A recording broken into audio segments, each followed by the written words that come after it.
I'm Bob Bolton from the University of Alaska Fairbanks, and this is Alaska Voices, a place for communities to connect through conversation in order to build a better tomorrow for Alaskans and the world. Originally, I grew up in Gakona, Alaska, Tyonek, Egypt, Idaho, Rampart, St. Lawrence Island, St. Paul. and I'm here with my student, my science buddy, my teacher, my homie. I'm his daughter. Hi, my name is Rebecca Lawhorne. I'm 27 years old, and I'm here with my best friend, Naomi O'Neill. Hi, my name's Naomi O'Neill. I'm 30 years old, and I'm talking to my best friend, Rebecca Lawhorne. Let's talk about Becca's poems. Yes? Poem by Becca. What is it? Yes, so it's something I started in 2015 and took it out of Alaska during its infantile stages and wrote poems for strangers all over America with a typewriter, and it was all on the spot. So basically just going to crowded areas, Venice Beach Boardwalk in California, LA. So the farmers market in New Orleans was split into two. So there's like one side and then a wall, and then the other side. And literally on the other side of the wall, there were two people doing the exact same thing. And I went and got a poem from them and talked to them a little bit. And it was all on regular paper, and you just have an interaction with someone, and you kind of just talk to them, and you just say, like, I write poetry. Would you like one? And what would you like it on? Or after a while of not making any money, I started changing my tactic to being like, you need a poem. Hey, buy your girlfriend a poem. I started becoming like a street vendor personality. How would people pay you? They would pay me based on what they felt the poem was worth.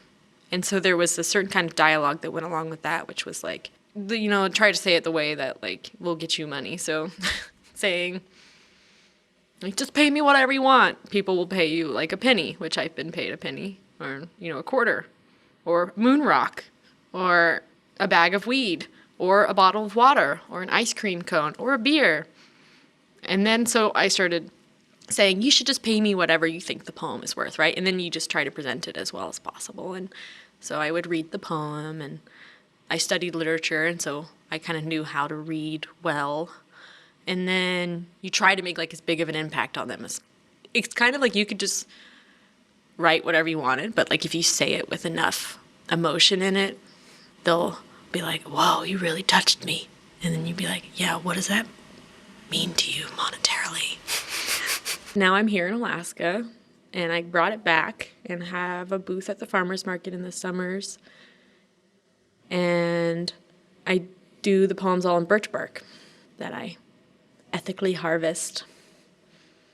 And I have an insane amount of birch bark because people give it to me now. You still allow people to pay whatever they want, right? I do, and I've had a lot of conversations with people that try to argue me out of that. But yeah, I'm still doing it. And now, I really like writing poems for tourists. I like talking to them about their trip, like, oh, how do you like Alaska? Like, what are the things you saw? Like, describe the rivers, describe the mountains. Remember their names? What are some impressions you had? How do you feel? Like, because I remember, like, the first time I came here as an adult and what it all felt like, and it was just so overwhelming. And I love being able to kind of interpret that into this poem and them feeling like they're listened to, and like their emotions of the whole thing is captured. And not only is it captured, it's on a piece of birch bark from Alaska, and a local artist made it. But people, like, know me in town too. Like, I'll run into people at the store and at cafes and stuff, and I'll be in line, and they'll turn and they'll be like, poem by Becca. And they always do that every time they see me. They just say, poem by Becca. And I'm always like, just like that? Yep, poem by Becca. Yep. And I remember everyone. Yes, I remember every poem I've ever written. I can tell you, like, their life story. I'm just always really store curious. that in your memory bank? Yeah, I want to know where the poem is. Is it framed? How's it holding up? Will you send me a picture of it? Like, Whoa. Yeah, I love seeing them. To make sure they went to a good home? Yeah, pretty much. I want to know who, has, like, a little piece of me. I studied poetry at the University of Alaska Fairbanks. I originally was a journalism major and took an intro to poetry course with a poet named Derek Burleson, who is a professor here. And at the end of the semester, went to him and said, I want to be a poet. And he was like, great. And transferred majors and came over to the English department and was able to work with him specifically and go into graduate courses and study poetry more seriously. And I heard of a lady named Jacqueline Suskin. She sits at the LA Farmers Market and writes poetry for people about any topic they want, and she just pumps out these poems, like dozens of them a day. And I thought, like, I just want to create art in a free, fun environment. And I also wanted to travel, and it turned into like this whole other thing. They would feel this really genuine, like, deep connection with me, and it initially like took me off guard. You know, people would like cry and tell me like their life stories, or they would ask for a poem on something kind of vague, and then when I would write something, it would touch them in a certain way, and they would just immediately open up and tell me about their daughter's suicide attempt, or like the loss of their father, or their really awful breakup they just went through. And I just started becoming more interested in people, and I started learning that everyone has a story to tell. And initially I think I did judge people, and you kind of like get an idea of who a person is, and you try to like guess like what's going on in their life, or like I just learned to like open up and to let everyone share and talk and treat everyone as an equal.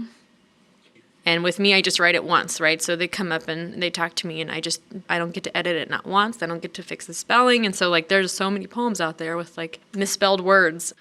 But yeah, it's very therapeutic. I would say like some days it's really, really hard to go out, like if I'm feeling sad or emotional. I just wanted to take all of the drama out of poetry and just show people that like it's really easy to write it. That like creating doesn't have to be some like scary thing that you like, have to go into like your special corner and turn a light on and like turn like the world off and like think about like how awful life is. I definitely get a sense of accomplishment at the end of a day, knowing I've written however many dozens of poems that day, right? Because it used to be like, you work on one poem, like when I was in school, you work on one poem for months or years. With me, it's kind of like why journalism is fun too, because you get to write an article and get the validation of seeing it out there like immediately. I get to process feelings, right? Because like I think definitely when I was going through a breakup and writing a lot of poems about love and stuff, it definitely helped me process things.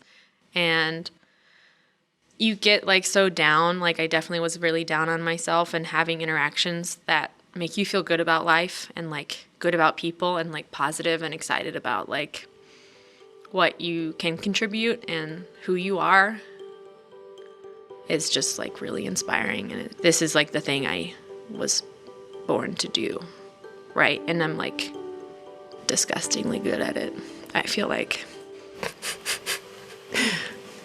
You are good at it.